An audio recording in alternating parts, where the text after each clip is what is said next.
এই পৃথিবীতে কোনো কাজ প্রসেস ছাড়া সম্পূর্ণ হবে না। ঠিক আছে, ধরো কথাই বলছি, আজকে তুমি, তোমার দাঁত কেন ভালো আছে?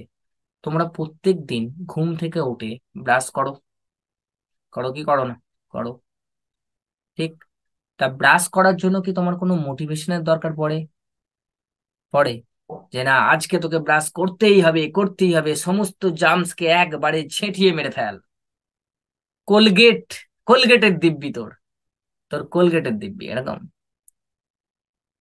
তা তো নয়। তাহলে আমরা একটা প্রসেস ফলো করি, ঠিক তার ফলে ওটা আমাদের মধ্যে রেগুলারিটিতে চলে এসছে, আর ওটা এখন হ্যাবিটে পরিণত হয়ে গেছে। তাই পড়াশোনাটাকে তুমি যদি হ্যাবিটে আনতে চাও, তোমাকে প্রসেস ঠিক ঠিক ফলো করতে হবে, যেরকম আমি বলবো। ক্লিয়ার? বুঝতে পারলে? তাহলে আস্তে আস্তে তুমি রেগুলার হবে, আর যখন রেগুলার হবে তখন এটা হ্যাবিটে চলে আসবে। ঠিক আছে? তোমার পড়াশোনার হ্যাবিট যাই থাকুক না কেন, কেউ হয়তো 2 ঘন্টা ঠিক করে পড়তে পারে না, কেউ 1 ঘন্টা, কেউ 3 ঘন্টা, কেউ 4 ঘন্টা, প্রত্যেকের পড়া ঠিকঠাক হ্যাবিটে চলে আসবে, কিন্তু তার জন্য ধৈর্য দরকার। শেষ অবধি কমপ্লিট করতে হবে, টিকে থাকতে হবে। বুঝতে পারলে? উইদাউট প্রসেস কোনো কিছু হয় না। ধরো আজকে আমরা কারা বেশি ফেমাস? বিরাট কোহলি, সচিন তেন্ডুলকার, নাকি ওয়েস্ট ইন্ডিজের লোকেরা? কারা বেশি ফেমাস? যে কায়রন পোল্লার্ড বা এরকম কিছু, তারা কি ফেমাস? হুম? কারা ফেমাস?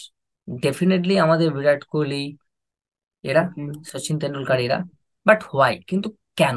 এই জিনিসটা বোঝার চেষ্টা করো তো, কিন্তু কেন? কারণ এরা দীর্ঘ সময় ধরে একভাবে ভালো খেলে যাচ্ছে, তাই। তাই না? ভালো খেলা কথার অর্থ কি? এরা আস্তে আস্তে আস্তে আস্তে অ্যাভারেজ করে দেয় অনেক বেশি।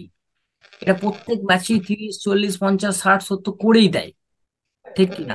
এদের উপর একটা ভরসা রাখে টিম, যে না কিছু করে দেবে।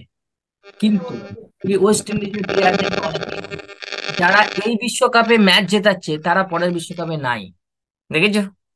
যারা এই বিশ্বকাপে ম্যাচ জিতিয়ে দিল পিটিয়ে, পরের বিশ্বকাপে তাদেরকে খুঁজে পাওয়া যায় না। কেন?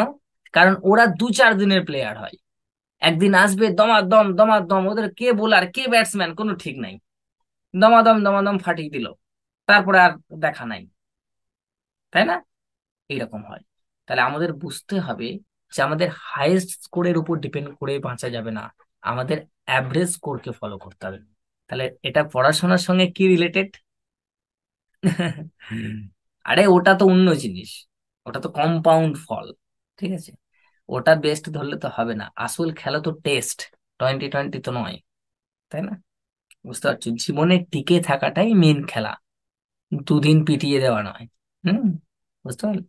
তা তোমাদের মধ্যেও কি হচ্ছে, যে যেদিন মন চাইবে, যেদিন মোটিভেশন চলে আসবে, সেদিন 4 ঘন্টা, 6 ঘন্টা, 8 ঘন্টা পড়াশোনার মা বাবা নাই। তারপরে 3 দিন, 4 দিন, 5 দিন আরামসে ঘুম।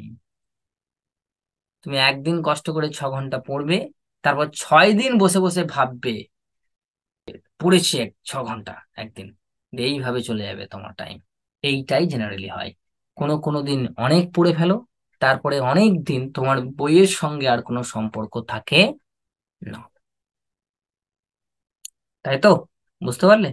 এটা করলে কিন্তু হবে নাই।